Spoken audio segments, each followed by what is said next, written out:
Cover ஞாபகம் இல்லை. Mic இங்கே இருக்கு. ஓகே, மைக் இங்கே இருக்கு. அவன் யாரு கூட பேசுறான்னு தெரியல.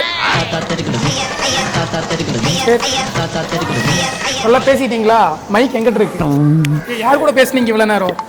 தனியாக பேசிட்டு இருந்திருக்கீங்க. இந்தாங்க இப்போ ஆரம்பிங்க. ஆக்சுவலாக காலையில் நாங்கள் ரைடு போகிறோம். அதிசயம் ஆனால் உண்மைங்கிற மாதிரி 5 மணிலேருந்து விக்னேஷ் ட்ரை பண்ணிட்டு இருந்திருக்கான். என் ஃபோன் ஸ்விட்ச் ஆஃப். வீட்டுக்கே வந்து எழுப்பிட்டான். காலைல 7 மணிக்கு அதிகாலையிலேயே எழுப்பிட்டான். ஆனால் எங்கே போகிறோன்னெலாம் தெரியல. அப்படியே கார் எடுத்துட்டு இப்போ அச்சுவப்பு வருவானுங்க, அவனுங்களை பிக்கப் பண்ணிட்டு அப்படியே பிரதீப்பை பிக்கப் பண்ணிட்டு அப்படியே போகிறோம். இந்த மாதிரியான அதிசயங்கள்லாம் அப்பப்போ நடக்கும். அது இன்னைக்கு நடந்திருக்கு. சந்தோஷமா இருக்கு. இதெல்லாம் ஒரு சாக்கா வச்சு காலையில் எந்திரிச்சாதான் உண்டு. 9:30 வந்து தூங்கிட்டேன். அப்புறம் பார்த்தா திடீர்னு 5 மணிக்கு முழிப்பு வந்துச்சு. திடீர்னு பார்த்தா வந்து லைட்டெல்லாம் எரியுது, ஃபோனும் பக்கத்தால் இருக்குது. என்னன்னா வந்து எப்போ தூங்கணுன்னே தெரியும். சரி காலையில் 5 மணிக்கு எந்திரிச்சிட்டோம். சரி ஒரு சின்ன ரைடு ஏதாச்சும் போயிட்டு வரலாம், ஃப்ரீயாக போயிட்டு வரலாம் அப்படின்னு சொல்லிட்டு ஒரு 5:30 மணிலேருந்து நான் கால் பண்ணுறேன். Not reachable. மறுபடியும் ஸ்ட்ரெஸ்ஸு, டென்ஷன் எச்சா ஆகுது. சரி ஓகே, நேராக வீட்டுக்கே போய் எழுப்பிடலாம் அப்படின்னு சொல்லிட்டு நேராக வீட்டுக்கே போய் இவனை பெட்லேருந்து எழுப்பி இப்போ வந்து கிளம்பிட்டோம். Okay, trip begins. வேற எவனை கூப்பிடுறது?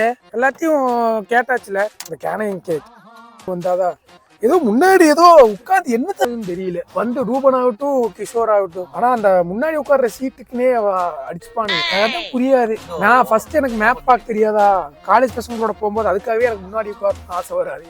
இங்க இருக்கிற வேணா மேப் பார்த்துட்டு கரெக்டா சொல்லிட்டு போவான். இவன் விரக்தியில இருக்கான். அந்த விரக்தியில இப்ப கார் எடுக்கிறான். அதுதான் எனக்கு பயமா இருக்கு. இதே மாதிரிதாப்பா இங்கதாப்பா மைக் வச்சு மைக் நக்கிட்டு போச்சு. இன்னும் கிடைக்கல. ஏதாவது தேடினியா?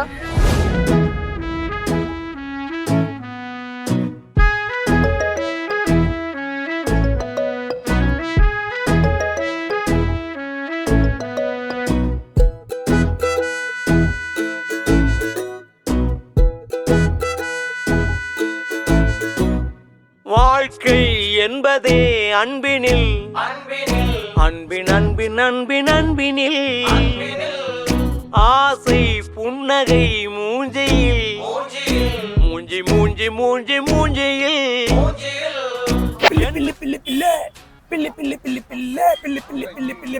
எப்படா பாடினானோ இத இந்த சாங்கானா. ஐயோ தொண்டையெல்லாம் போய் சேர்ந்துருண்டா. ஏன்னா கத்துன்னு கத்துறான். என்ன தூரலோ இன்ப தூரலோ. காமராஜர் பத்தி ஒரு ஸ்டோரி ஒன்று கேள்விப்பட்டேன். நீ பார்த்திருப்பேன்னு நினைக்கிறேன், உனக்கு அனுப்பிச்சானான்னு தெரியல. காமராஜருடைய ஃப்ரெண்டு வந்து கல்யாண பத்திரிக்கை வச்சுட்டு கூப்பிட்றக்காக வந்தாராமா. வந்துன்னு அந்த மனுஷன் என்ன பண்ணாராமா, வர முடியாது அப்படிங்கிற மாதிரி சொல்லிட்டாராமா. வர முடியாதுங்கிற அலட்சியமா பேசிட்டாராமா. அதுக்கப்புறம் கல்யாணத்துக்கு கரெக்டா போய் நின்னாராமா. என்னப்பா வர முடியல அப்படின்னு சொல்லிட்டு வந்தீங்க அப்படின்னு சொன்னா, ஆமா இப்ப நான் வரேன்னு சொல்லிட்டு நீ தடபொருளா பணம் எல்லாம் செலவு பண்ணி நிறைய பண்ணுவேன், அதனாலதான் நான் அதெல்லாம் எதுவும் சொல்லாம வந்து நின்னேன் அப்படின்னு அப்படியாமா. அவரு மனுஷன். நம்மளால என்ன சொல்லுவாங்க, ஆனா இங்க பெரிய கட்ட விட்ட வெய்யி நம்ம வர்றது ஊருக்கே தெரியும், இந்த ஏடு போட்டே சாவுவானுங்கடா.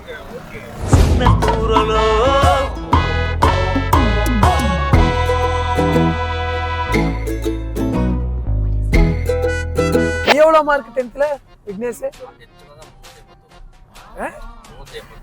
389. இதுல 12th? பரவாயில்ல, அப்படியே பிளஸ் பண்ணிக்கிட்டீங்க மார்க்க.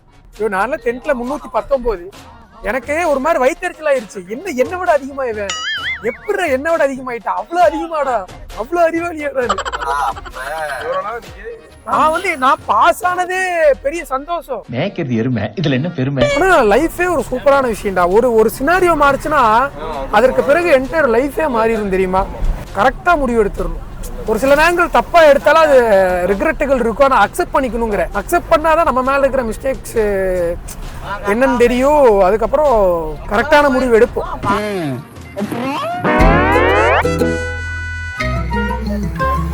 அப்படியே இங்க கொஞ்சம் ஆல்ட் போடுறோம். ரைடர்ஸ் எல்லாம் இங்க வருவாங்க. ஏன்னா இங்க ரூம்ல இருக்கு. ஆய் வந்துருச்சா? ஆய் போறதுக்காக இவ்வளவு தூரம் கூட்டிட்டு வந்தீங்களா? ஒரு நாள் கொஞ்சம் இங்க ட்ரை பண்ணி பார்ப்போமே. அதுக்கு எவ்வளவு 30? ஆய்க்கு 30, ஒண்ணுக்கு போக 10 ரூபாவா? இங்க ரூமுக்கு 300. 600. அதாவது ஒரு நாள் ஸ்டேவா இல்லை 12 ஹவர்ஸா?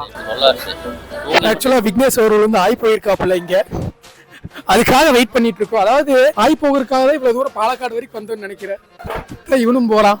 இவனுக்கு வந்தோம்னா அடுத்த பிளான் வந்து பாலக்காடுல போய் பீஃப் சாப்பிடல அப்படின்னு ஒரு பிளான் பார்ப்போம். அதாவது காலையில ஆரம்பிச்ச ட்ரிப்பு மணி என்ன 10 மணி, எங்க 10 மணி ஆச்சு, எங்க போயிட்டு இருக்கோம்னு எங்களுக்கே தெரியல. நாங்க வாட்டுக்கு போறோம்.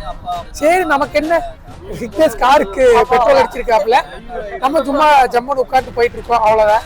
நேரம் போகவில்லை போகவில்லை போகவில்லை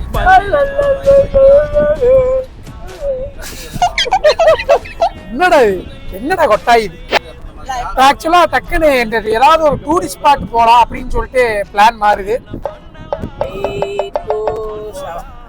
விக்னேஷ்க்கு நீங்க வீட்டு பக்கமே போக கூடாது பிளான்ல இருக்கான்னு நினைக்கிறேன்.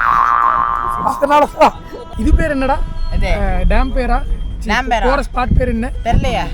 போத்துண்ணி போத்துண்ணி அப்படிங்கிற ஒரு ஸ்பாட்டுக்கு போயிட்டு இருக்கோம். இங்கிருந்து என்ன 19 கிலோமீட்டர் 12.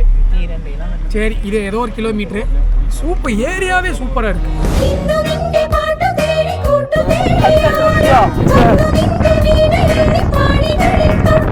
ஆக்சுவலாக விக்னேஷ் புண்ணியத்தில் தான் இதெல்லாம் நடக்குது.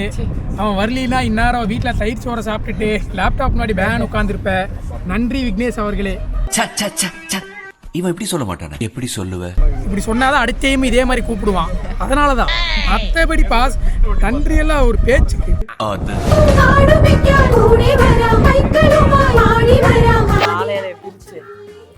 சாப்பாடை மட்டும் வாழை இலையை பிரிச்சு எல்லாரும் உட்காந்து சாப்பாடு சாப்பிட்டோம்னா எவ்வளவு சூப்பரா இருக்கு. நாங்க தோளாம்பாளையத்துல அப்படித்தான்டா சாப்பிட்டோம். தோளாம்பாளையத்துல லிட்டரலி பாத்தீங்கன்னா பெரிய வாழை இலையில ஒரு 7-8 பேர் உட்கார்ந்து சாப்பாடு சைடிஷ் எல்லாமே வச்சு அது மறக்க முடியாத ஒரு அனுபவம். ஸோ இப்போ வந்து இங்க இருக்கிற ஒரு ஹோட்டலுக்கு தான் சாப்பிட போறோம். அடிவாரம் ரெஸ்டாரண்ட்னு சொல்லிட்டு. ஆனால் வேற எதுவும் இங்க இல்லை. கேரளா வந்து பீஃப் சாப்பிட முடியல, ஏன்னா இந்த கடையில் பீஃப் இல்லை. அது கொஞ்சம் வருத்தமாக தான் இருக்கிறது. இன்னும் நம்ம போனோம்னா இந்த பக்கம் ஏன்னா வேற எந்த கடையும் இல்லை இந்த ஏரியாவில் டூரிஸ்ட் ஸ்பாட்னால. கம்முன்னு பரவடையிலேயே உக்கரத்தில் பார்சலை வாங்கிட்டு எங்கேயாவது இதாக பார்த்து உட்காந்துருக்கலாம், தோட்டமாக பார்த்து. அவர் ஞாபகம் இல்லை. மைக் இங்கே இருக்கு. ஓகே, மைக் இங்கே இருக்கு. அவன் யாரு கூட பேசுகிறான்னு தெரியல. சொல்ல பேசிட்டீங்களா? மைக் எங்கிட்ட இருக்கு. யார் கூட பேசுனீங்க இவ்வளோ நேரம்? தனியாக பேசிட்டு இருந்திருக்கீங்க. இந்தாங்க இப்போ ஆரம்பிங்க. நம்ம வந்து பார்த்தீங்கன்னா இப்போ டுவர்ட்ஸ் நெல்லியம்பதி ஹில்ஸ் போகிற ஏற இடத்துக்கு முன்னாடி வந்து பொத்துண்டி டேம்னு ஒன்று இருக்குது. அந்த டேமுக்கு முன்னாடி ஒரு 100 மீட்டர்ஸ் முன்னாடி ஒரு ஹோட்டல் இருக்குது. இங்கே அதிகமான ஹோட்டல்ஸ் எதுவும் இல்லைங்க. நீங்கள் சாப்பிட்ற மாதிரி வந்துட்டீங்க அப்படின்னா நீங்கள் சிட்டிக்குள்ளாரையே வந்துடுங்க. சிட்டிக்குள்ளாரையே வந்து சாப்பிட்டுக்கோங்க. இல்லை எனக்கு கொஞ்சம் வந்து பார்த்திங்கன்னா கொஞ்சம் ப்ரீஸ் கிளைமேட்டோட நான் டேமு பக்கத்தில் சாப்பிடணும், கொஞ்சம் நேச்சுரலான இடத்துல வந்து சாப்பிட்டா நல்லாயிருக்கும், பரோட்டாவும் அதுக்கான சைட் டிஷ்ஷும் அதை வச்சு சாப்பிட்டா நல்லாயிருக்கும், அந்த மாதிரி ஒரு எக்ஸைட்மெண்ட்டோடு வந்தீங்கன்னா கண்டிப்பாக கொஞ்சம் டிசப்பாயின்மெண்ட் ஆகும்.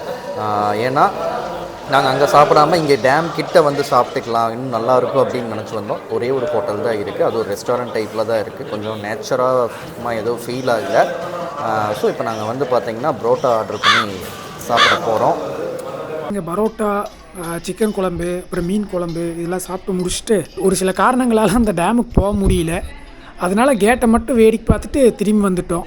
தேவதூத பாடி ஸ்நேகதூத பாடி ஈயொலிவின் பூக்கள் சூடியாடும் நிலா. ஓகே, வருது.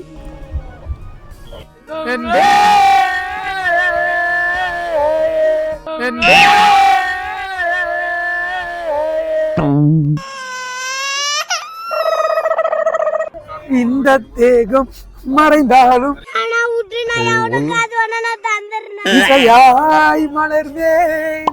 அண்ணா கால் முட்டுதுங்கண்ணா.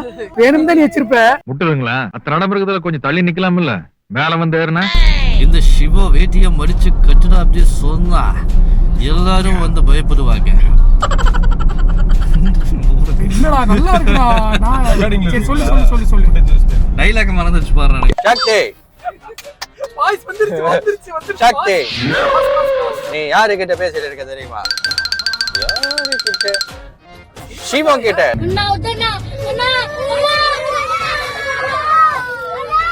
சிவம் கிட்ட. போன இடத்துல சொன்ன என்ன தெரியுமா அப்படின்னா அவளோட ஹேண்ட்பேக்ல இருந்து ஒரு மவுத் ஆர்கன் எடுத்துன்னு இப்படி ஊத்திட்டு இருந்தா.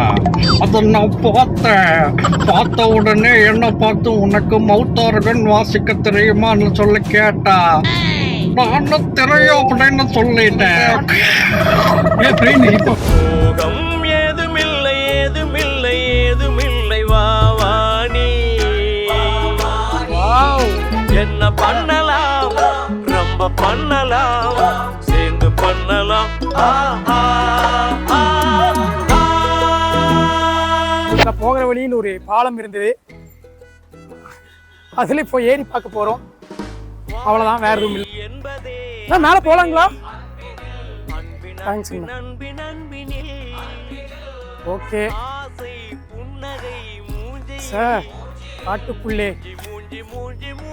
ஹலோ, நான் உங்கள் பிரார்த்தன்ஸ். நம்ம எங்க போயிட்டு இருக்கோம்னா அடர்ந்த காட்டுக்குள்ள. அப்புறம் தான் எனக்கு தெரிஞ்சதுங்க, கேமரால சார்ஜ் போட மறந்துட்டோன்னு.